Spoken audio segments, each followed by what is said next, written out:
એક ભાઈને ઊંઘ નહોતી આવતી, પડખા ફેરફેર થયો હતો રાતે. તેની પત્નીએ પૂછ્યું, કેમ નીંદર નથી આવતી ને પડખા ફેરફેર થયા, શું થયું? હુઈ જાવ ને. તાકે એવું નથી. આપણા બાજુમાં નથુભાઈ રહે ને, તાકે હા. નથુભાઈ પાસેથી મેં 5 લાખ રૂપિયા ઉછીના લીધા હતા અને આવતીકાલની મુદત છે, આવતીકાલે દેવાના છે, પણ આપણી પાસે છે નહીં. અને પઠાણી ઉઘરાણી છે, સુરુભાને આયરે લાવ્યા હતા ઉઘરાણી કરવા હતું. એટલે જો કાલ ન આપીએ ને તો આબરૂ રોડે સડે એમ છે. તેની પત્ની કે હોય તો જાય ને આબરૂ. એક 5 લાખ રૂપડીમાં કરોડ રૂપિયાની નીંદર બગાડીને બેઠા. હુઈ જાવ તમ તારે.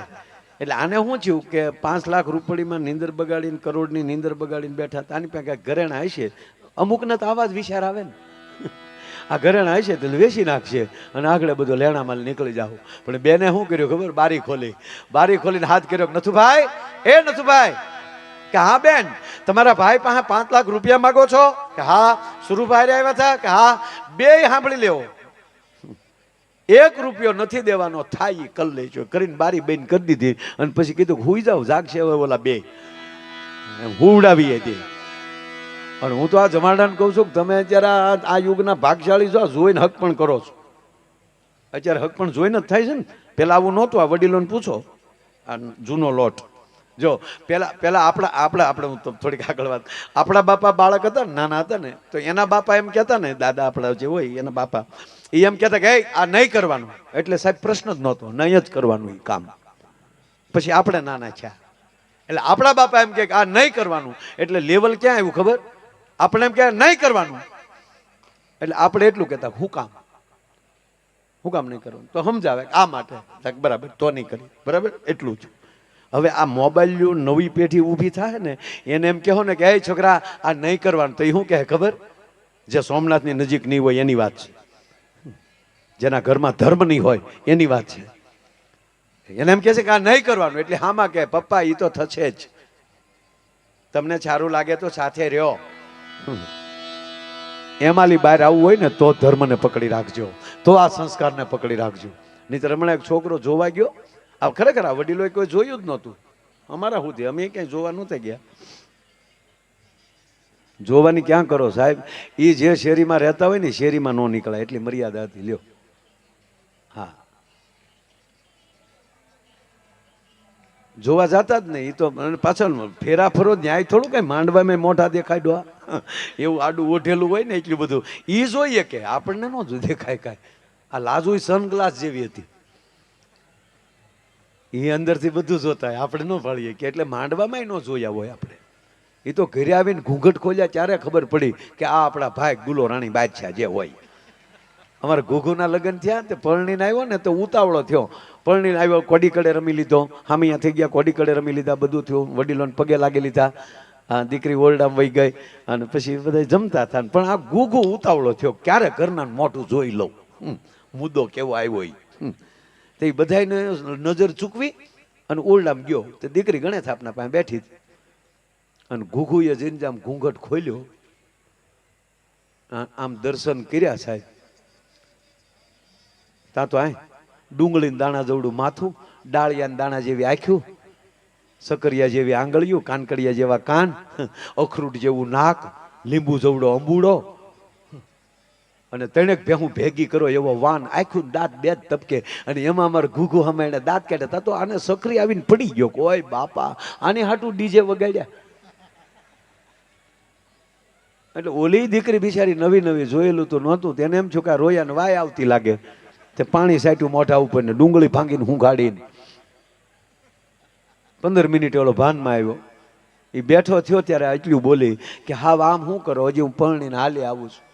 કાલ સવારે હું પાણીની હેલ ભરીને ગામની બજારમાં નીકળું તો મારે કઈ કઈ ડેલીએ લાજ કાઢવી એ તો ભલાથી ને કયો. ત્યારે ઓલો માઇન્ડ એટલું બોલ્યો કે ઉઘાડા મોઢે ઊભી બજારે વહી જાય, આમાં કોણ ભડનો દીકરો તારે હમું મીટ માંડે એવું છે. અને રહી વાત લાજની, તારે લાજ કાઢી હોય ને તો મને જીવવા દેવે, મારી એકની કાઢજે. સાહેબ આ દેશ છે ને એ રૂપનો દેશ નથી, ગુણનો દેશ છે. સાંભળજો, તમે રૂપાળા કેટલા છો એ મહત્વનું નથી, તમારી અંદર ગુણ કેટલા છે એ મહત્વની વાત છે. પણ હવે આ જોઈને થાય છે, બધા જોવા જાય છે. હમણાં એક છોકરો જોવા ગયો એટલે દીકરીના બાપાએ કીધું જો દીકરી ઓરડામાં બેઠી, જાઓ બેટા વાતચીત કરી લ્યો, જાઓ મારો દીકરો. તો ઓલો છોકરો ઓરડામાં ગયો ને ત્યાં તો ઓલી દીકરી ઊભી થઈ ગઈ, આવો આવો ભાઈ. વિવેક તો આપણા બાપનો. આવો ભાઈ કીધું તા તો ખોટો રૂપિયા ડફથી નીકળી ગયો બારો. એને બાપાને કીધું હાલો બાપા હાલો. તક કેમ? તક પૂરું.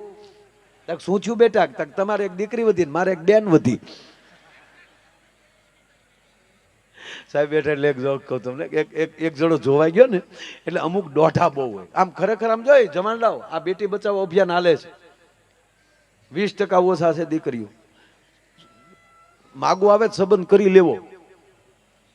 આ ઘણા લક્ઝરીની વાટે રે એસટી ડેપો ઊભા ઊભા લક્ઝરીમાં જાવું છેલ્લે સકડામાં બેહીને જાતા ફકક. એટલે બહુ વાટું ન જોતા, ગોઠવાઈ જજો. હા તાવડો જોવાઈ ગયો એટલે હું આમ હોશિયાર તાજો આમ સુધરેલો. તો બોલે કીધું જાઓ ઓરડામાં, જો દીકરી બેઠી હતી, બેઠા હતા. દીકરી આવી બાજુમાં બેઠો, નમસ્તે નમસ્તે. અને આમ પહેલી વાર હોય ત્યારે તો પહેલી વાર બેહે ને ત્યારે કેવા ડાયા હોય. હા પહેલી વાર જોજો દીકરી દીકરો બે વાતો કરતા હોય ને તમે ત્રાહી નજરે જોજો, એવા મારા દીકરા વિવેકથી પેલો આમ બેઠો આમ. હા મેં એમ જ હોય. આપણે એમ થાય કે રામે આની પહેલી મર્યાદા શીખ્યા લાગે. હા એટલે આને ધીમે ધીમે પૂછ્યું કે તમારી એજ કેટલી છે? આ તાજો સુધરેલો. હવે ઓલી દીકરી બિચારી ગામડાની આપણી, શું કીધું? એજ એ શું કહેવાય એજ? તમારી ઉંમર કેટલી છે એમ પૂછવું. એ મારા બાન પૂછ્યું ને, મારા બાન નો ખબર હોય, મને થોડી ખબર હોય. તમારી બાન પૂછવું. તમને રસોઈ ફાવે છે? રસોઈ હવે દીકરીઓને પૂછાય તમને રસોઈ ફાવે છે? આ છોકરાઓને પૂછાય તમને ગાળ્યું આવડે એમ? દીકરીને કીધું કે તમને રસોઈ ફાવે છે? તો હા રસોઈ તો ફાવે જ ને. શું ફાવે છે? એટલે દીકરીએ કીધું કે રોટલા રોટલી દાળ ભાત શાક લાપસી. આમ તો જે દીકરી એમ કીધે ને કે રોટલો ને લાપસી આવડે પછી બીજું માણસના પેટના પૂછાય નહીં.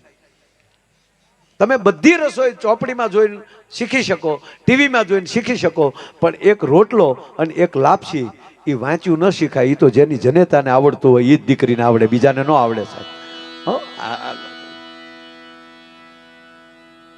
રોટલો ફાવે ચરચ. હવે એટલેલી પાછો ફરે ને સાવડા સાહેબ એ માણા તો એનું વ્યવહાર થઈ જ જાય, પણ થોડોક આગળ વધ્યો. અચ્છા તો બાજરાના લોટનું શું થાય? એટલે દીકરીએ કીધું બાજરાના લોટના રોટલા થાય, સરમિયા થાય, જે થતું હતું બધું કીધું. અચ્છા ઘઉંના લોટનું શું થાય? તો કે રોટલી થાય, લાપસી થાય, શીરો થાય, સેવ થાય, એ બધું કીધું. અચ્છા અડદનું શું થાય? તો કે એના પાપડ થાય, દાળ થાય. દીકરી ગોથું ખાઈ ગઈ કે આ વ્યવહાર કરવા આવ્યો કે આને લોજ કરવી મરી ગયા ને. એકલો પૂછ થયો છે. એટલે દીકરીનો આમ ધીરે ધીરે મગજ, પણ ખાનદાન બાપની દીકરી એટલે અવિવેક તો ન જ કરે. મગનું શું થાય? તો કે એની દાળ થાય, ખીચડી થાય, મગના પાપડ થાય, શીરો થાય, ચરચ. ચણાના લોટનું શું થાય? તો તારા બાપનો દાડો થાય. ના ઈ નહોતી બોલી, તો હું બોલ્યો. એ દીકરી તો નહોતી બોલી. દીકરી જે ચણાના લોટનું જે થાય એ બધું કીધું. હવે ન્યાલી પાછો ફરે તો સારું. હવે એને છેલ્લે કીધું કે માની લ્યો કે આપણા ઘરે મહેમાન આવ્યા હોય તો તમે શું કરો? આપણા ઘરે મહેમાન આવ્યા તો તમે શું કરો? આવી રીતે આવ્યા હોય મહેમાન, ફોટા પાડે. વાહ. આપણે ઘરે મહેમાન આવે તમે શું કરો? એટલે દીકરીએ કીધું કે ચાનો ટાઈમ હોય તો ચા પાવ, જમવાનો સમય હોય તો જમાડું. તા શું કે જમવાનો જ સમય છે તમે શું કરો? તો હું જમાડું. આપણા ઘરમાં લોટ ન હોય તો તમે શું કરો? તા કે ગાય દળી નાખું. આપણા ઘરમાં અનાજ ન હોય તો તમે શું કરો? કે તમને મહેમાનને ખબર ન પડે પાડોશીમાંથી ઉછીનું લઈ લઉં અને જમાડું. પાડોશી સાથે સારો સંબંધ ન હોય તો તમે શું કરો? તા કે તમને મહેમાનને ખબર ન પડે એમ દુકાનેલી વેચાતું લઈ આવું. આપણા ઘરમાં એક પણ રૂપિયો ન હોય તો તમે શું કરો? અરે મારું ઘરેણું વેચી નાખું પણ મહેમાનને ભૂખ્યા ન જવા દઉં. આપણા તારી માથે એક પણ ઘરેણું ન હોય તમે શું કરો? અરે કે ઠામડા વેચી નાખું પણ મહેમાનને ભૂખ્યા ન જવા દઉં. આપણા ઘરમાં ઠીકરાના વાસણ સિવાય બીજું કઈ ન હોય તમે શું કરો? દીકરીએ ફડાકો બોલાવ્યો, નીકળે લુખા નીકળ,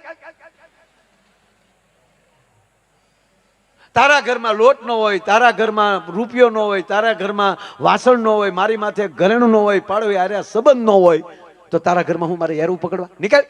એના બાપાને કીધું બાયો ડેટા વગેરે ન બોલાય, ચૂ કરો, તારા બાપના સાઈ ગયા લઉં બેઠી બેઠી. સાહેબ સંસ્કાર છે ને એ માના કોઠામાં લઈ આવે છે. એટલે અમારો મેઘાણી લખે છે કે મારી જનની નહૈયામાં પોડંતા પીધો કસુંબીનો રામ. એ મારી જનની ના ટેપ ટુ ટેપ બાપુ એ મારી જનની નહૈયામાં પોડંતા પીધો કસુંબીનો રામ.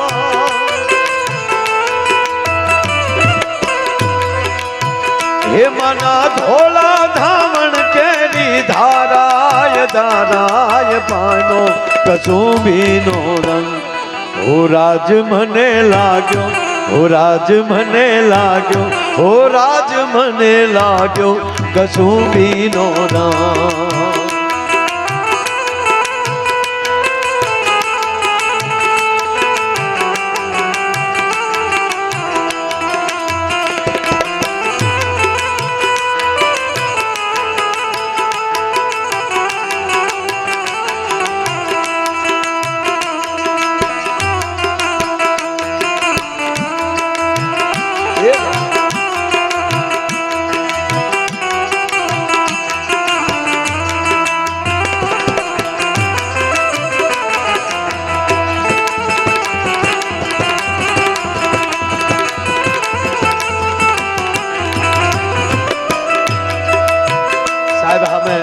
મેઘાણી જયંતિના દિવસે ભાવનગરમાં સાહેબને સામે અવસર મળેલો. આજ પછી અહીંયા સોમનાથમાં આ પંક્તિ મેઘાણીની મને બહુ ગમે છે. એવા ભક્તોના તંબુરથી ટપકેલો મસ્તી ભર ચાખ્યો કસુંબીનો રામ.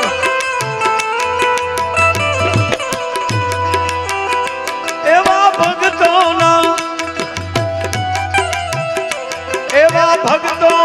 તંબુરથી ટપકેલો મસ્તી ભર ચાખ્યો કસુંબીનો રામ. હે એવી વાલી દિલદારોની પગની મેદી પરથી ચૂનો કસુંબીનો રામ. સાહેબ આ પંક્તિમાં થોડો ગોટાળો છે. ગોટાળો એટલે સમજવામાં આપણને, મેઘાણીની કોલમમાં ગોટાળો ન હોય. જો શું લખ્યું? ભક્તોના તંબુરથી ટપકેલો મસ્તીભર ચાખ્યો કસુંબીનો રંગ. અદ્ભુત. એને જેના ખોરડે ભક્તિ હશે ને ત્યાં જ વીરતા હશે. રાકાથી રામ ન ભજી શકાય. જ્યાં ભક્તિ હશે. મહારાણા પ્રતાપ મહાન છે એનું કારણ એ છે કે હગી મોટીમાં મીરાબાઈ છે. સગા મોટીમાં મીરાબાઈ. રાણા ભોજના અર્ધાંગના ઈથી નાના રાણા વિક્રમ અને ઈથી નાના રાણા ઉદયસિંહનું સંતાન એટલે મહારાણા પ્રતાપ. ભક્તોના તંબુરથી ટપકેલો મસ્તીભર ચાખ્યો કસુંબીનો રંગ. સાહેબ 2 જ મિનિટ લેવી છે તમારી વચ્ચે. આ મેઘાણીની એક એક પંક્તિ ઉપર આખી રાત કાયદેસર બેઠક હોય ને તો બોલી શકાય. અને તરત એને લખ્યું વાલી દિલદારોની પગની મહેંદી પરથી. સાહેબ આવી વાતો ક્યારેક જ કરવામાં આવે છે. સ્ટેજ ઉપર બહુ આ વાત ઓછી થઈ છે. ભક્તોના તંબુરથી ટપકેલો મસ્તીભર ચાખ્યો કસુંબીનો રંગ અને વાલી દિલદારોની પગની મહેંદી પરથી ચૂમ્યો કસુંબીનો રંગ. માતાઓ બહેનો આ બધા બેઠા છો પણ માફ કરજો. કોઈ પ્રેમીએ એની પ્રેમિકાની પગની પાનીએ ચુંબન કર્યું હોય એવો દાખલો નથી. એટલે માંગડા વાળાથી ચાલુ કરો અને કૃષ્ણ સુધી વયા જાઓ. આ હિરણને કાંઠે વડલા હેઠે રોકાણો. પાટણના નગર શેઠની કુંવરી દીકરી એટલે પદ્માવતી જ્ઞાનલી લઈ અને કૃષ્ણ સુધી વ્યા જાવ. કોઈ પ્રેમીએ એની પ્રેમિકાની પગની પાનીએ ચુંબન કર્યું હોય એવો દાખલો નથી. તો મેઘાણી લખે શું કામ? મેઘાણી લખે છે કે વાલી દિલદારોની પગની મહેંદી પરથી, પગની મહેંદી પરથી ચૂમ્યો કસુંબીને. અને એક વાતું સાંભળે છે ને પછી મેઘાણી એક કવિતા લખે છે અને એની એક એક કવિતામાં લી એક એક પંક્તિમાં લી કીર્તિભાઈ હો વાતું નીકળતી હોય છે. આ ઘટના 2 કલાકનો પ્રસંગ પણ 2 જ મિનિટમાં પૂરો કરું. રાજસ્થાનની બાપુ ઘટના સાહેબ, રાજપૂતના લગ્ન થયેલા, પરિણાની પહેલી રાત છે, સિંગાર રસની અદ્ભુત ઘટના છે. રાજપૂતાણીએ પોતાના હાથનું ઓશીકું રાજપૂતને આપ્યું છે અને એમાં કાનની બુટી છે એ છુડલાની છીપટમાં આવી ગઈ. એ કાનની બુટી જેવી છુડલાની છીપટમાં આવી એટલે કણાઈ ગયું. રાજપૂત થઈ ઓય બાપા કહણાઈ ગામમાં ઓય મારી થઈ ગયું. આપણે હાદી ભાષામાં કઈ કહણ્યો, જેવો કહણ્યો ભેગો સડપ દઈને રાજપૂતાણે પોતાનો હાથ લઈ લીધો અને સડપ કરતી બેઠી થઈ ગઈ. અને અહીંયામાં ઘા સાહેબ વાગી ગયો. કા નાની હતી બેનપણીઓ હારે રમતી હતી, ભાગલે રમતી હતી, રાહડા રમતી હતી, હાચી મેઠમના રાહડા રમતી હતી. અને પછી થાક્યા પછી બેનપણીઓ હેડી હેડીની બેનપણીઓ કાનમાં મોઢા નાખી નાખીને વાતો કરતી. અને તેથી મને પૂછતી કે હે બેન તું કેવો વર પસંદ કરી, તું કેવો ધણી પસંદ કરી? તેથી હું કહેતી હતી કે સૈયર પહેરું છુડલો, જીનરી અખિયા લાલ, પછી ઘડી પર સુહાગન રહું, મારો આખો ધ્યાન એના પાળિયા ઉપર જિંદગી ભલે કાઢી નાખવી પડે પણ મર્દના ફાડિયાને ભણવું છું. એને બદલે જેને કાનની બુટી ખાલી કચરાઈ ગઈ હોય માણી કરી ગયો, એ ધીંગાણામાં શું જઈ શકે? એ શું ધર્મનું રક્ષણ કરી શકે? આ હૃદયમાં ઘા લાગી ગયો રાજપૂત. પણ રાજપૂતને ખબર પડી ગઈ કે આ મારાથી ભૂલ થઈ ગઈ. કારણ કે ભાલાનો ગાન ચૂડાની ચીપટીમાં બહુ ફેર છે. સોય મારે ને એની પીડા થાય, ભાલાના ઘાની પીડા હું ન થાય. રાજપૂત નથી ગયું કરી ભારે અને માળાનો બેરખો મુકાઈ ગયો ઢોલિયા ઉપર કે રાજપૂત આ ઓરલા બાર વાત ન જ આવી જો મેં અને તારી ઓઢણી ઓઢી તારી અર્ધાંગનાથી નાખી જિંદગી કાઢી નાખું, પણ હવે આ ઢોલિયાનો અધિકારી તું નથી. કે પણ સમય તો આવવા ગયો રાજપૂતાણી. હવે આની પરીક્ષા ક્યાં બીજે દી હોય નહીં, તો એવો સમય આવીને ઉભો રહે ત્યારે ખબર પડે. માથેલી અમુક વરસ ગળથોલિયા ખાય અને સુરભા વયા ગયા. અને એમાં એકવાર એમ કે દિલ્હીનું કટક ચડ્યું, મુંબઈયો ઢોલ વાગ્યો, રડીબાંગ ઢીબાંગ રડીબાંગ ઢીબાંગ. અને હેડી ના એમ કહેવાય યુવાનો ગામની રક્ષા માટે, ધર્મની રક્ષા માટે એમ કહેવાય યુવાનો મળ્યા ચાર થવા. હવે અહીંયા રાજપૂત તૈયાર થાય છે, બખ્તર બાંધ્યું, જોટે તલવાર બાંધી, ઢાલ લીધી અને ઘોડી ઉપર સવાર થઈ. અને પછી એક નિયમ હોય કે રાજપૂતાણી આવે અને વિજય તિલક કરે અને તલવાર આપે હાથમાં. રાહે ઉભા છે. દાસીને 2 વાર કીધું, દાસી જી બાપુ આપણા માં ક્યાં છે? દાસી જાય છે, બા સાહેબ અમારા બાપુ રાહે ઉભા છે. તાકે એને કેવો ઘણો વજન થઈ ગયો, એને એમ કે આ ખાલી મને દેખાડવા હાટું એને આ ઢોંગ કર્યો. ટૂંકી વાત લઉં બાપુ, એ જાય છે ધીગાણામાં. અને પછી નિયમ એવો તો હાજ પડી જાય, યુદ્ધ પૂરું થાય અને જે પુરુષ પાછા ના આવ્યા હોય એની અર્ધાંગના રાજપૂતાણી પરિણાના કપડા પહેરે, હાથ પગમાં મહેંદીઓ મૂકે, હાથમાં ગંગાજળની જારી લે, રથડો તૈયાર કરે અને પતિનું મસ્તક ગોતવા માટે સમરાગણમાં જાય અને એનું મસ્તક લે. ત્યારે સતી પ્રથા અને મસ્તક ખોળામાં લે, મોઢામાં તુલસી પત્ર મૂકે, ગંગાજળ મૂકે અને એક 500 રૂપિયો મૂકે અને પછી કાંઠે ચડે અને પોતાના સતથી પોતાના પગના અંગૂઠેથી જ્વાળા નીકળે અને પતિ હારે સતી થાય. આ રિવાજ તમામ જાતા હતા. આ રાજપૂત પાછા આવ્યા નહીં. એટલે દાસી કીધું બા બધાય જાય છે. કે ભલે બધા જાય, એ ત્યાં ભાગી ગયા હોય અને ખોટી હું ભોઠી પડું મને મળે નહીં તો એની કરતા ભલે બધા, પણ ના બા સાહેબ નથી આવ્યા એટલે આપણે જવું જોઈએ. ટૂંકમાં રાજપૂતાણી તૈયાર થયા, આખા સમરાગણમાં આટો માર્યો પણ રાજપૂત જેડ્યા નહીં. ફરતો આટો મારીને વહી આવ્યા. જ્યાં રથ ઉભો રહ્યો નીચે ઉતર્યા એટલે રાજપૂતની જનેતા નાની હાહુમાં હામાં ઉભેલા રૂપાના પતરા જેવા વાળ થઈ ગયા અને એને પૂછે છે કે બહુજી શું થયું? અને ત્યારે સામે દુહો આવે છે, સાહેબ સાંભળો, સારે રન મેં ફીરી એ ગંગા જળની જારી હાથમાં, सारे रन में मैं फिरी ये जारी हाथ लिया पर बाईजी तेरे बेटड़े वो तो दोकुल लजविया। हाहू नो कहता, बाईजी कहता, बाईजी तेरे बेटड़े दोकुल लजविया। ई माने कुल लजवानु मेणु लाग्યું ને 32 કરોડ રવાડા ઠરલાઈ ડોહીના બેઠા થઈ ગયા અને સામે માં બોલી છે, બહુજી બહુજી મેરો બેટડો જેને મેં ધવરાવ્યો છે, બહુજી મેરો બેટડો તું ही સુગદરો કાં તારી જેવી સિંહણનું પડખું સેવ્યું છે, કાં હશે ઘોડાની ગમ સાણીમાં અને કાં હશે ગજદંત। મારા દીકરાનું માથું જોવું હોય તો ઈ ઘોડાની ગમસાણીમાં પડ્યો હોય અને કાં હાથીના દંતાસળ ઉપર મારા દીકરાનું માથું હોય।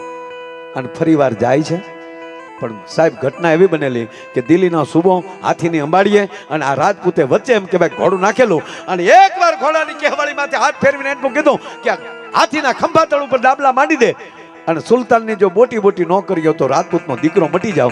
અને સાહેબ બે બાજુ 20 અંગરક્ષકો હતા ભાલા લઈને એની વચ્ચે જ્યારે ઘોડું નાખ્યું એ ખાઈબકો તો ખરો શમશેર લઈને, એ શમશેર તો સુલતાન ઉપર ગઈ એના તો કટકા કર્યા પણ એ ક્ષણે 20 ને આ બાજુ ને 20 આ બાજુના એ 40 ભાલા એમ કહેવાય રાજપૂત ઉપર નીકળી ગયા અને ભાલાની હણિયું હોહરવ્યું નીકળી ગયું અને હાથી ગાંડો થયો, હાથી ઊંઢમાં લઈ અને એમ કહેવાય કે રાજપૂતને ઘા કર્યો આકાશમાં અને દાંત ધર્યો, એ ઓળની અંદર દાંત ભાંગ્યો,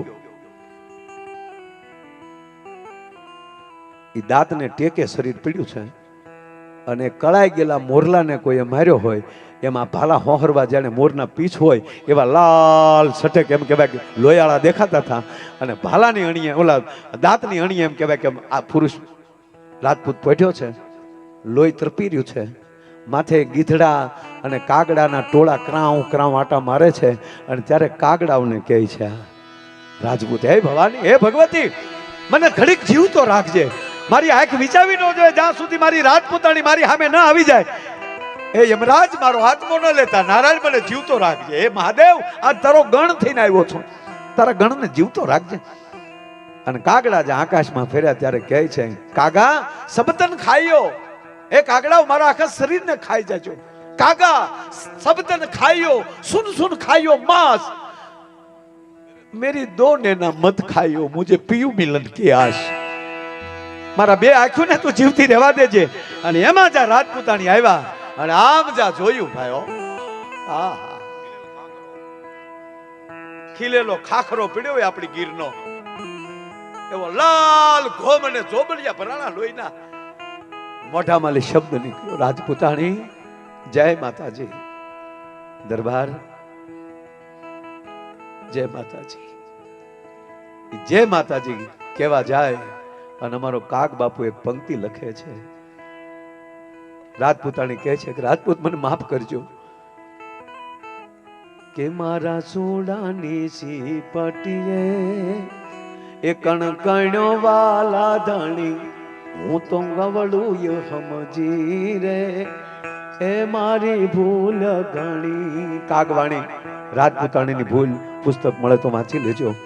અને પછી રાજપૂતાણીએ મસ્તક લીધું ખોળામાં, લાકડા ખડકાણા, અગન દેવાણો અને લાકડા બાપુ જેમ હળગતા ગયા એમ રાજપૂતાણી પદ્માસન લગાવ્યું છે અને સામે ખોળામાં મસ્તક છે અને લાકડાનું બળવું અંદર જગ્યા થાવી જય ભવાનીના નાદ સાથે એ રાજપૂતાણી અંદર બેઠા છે અગ્નિમાં, એમાં લાકડા બળવાથી અંદર જગ્યા થઈ, પદ્માસનનું છૂટવું, માથાનું ફરવું અને રાજપૂતનું મોઢું જે છે એના હોઠ જે છે એ રાજપૂતાણીની પગની પાનીએ અડવા અને મારા મેઘાણીને લખી નાખવું કે ये विवाली दिलदारों पगनी मेरी परथी सुनो कसुंबीनो रंग ओ राज मने लाग्यो ओ राज मने लाग्यो ओ राज मने लाग्यो कसुंबीनो रंग।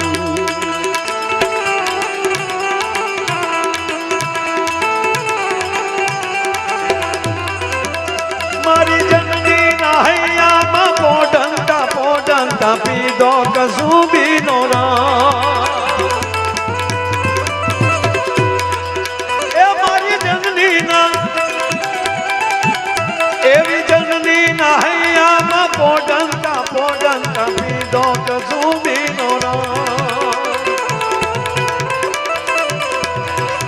એમાંના ધોલા ધામણ કેરી ધારાય પાનો કસુંબીનો રંગ આજ હવ ગાવો કસુંબીનો રંગ આજ ધાવે ગાવો કસુંબીનો રંગ ઓમ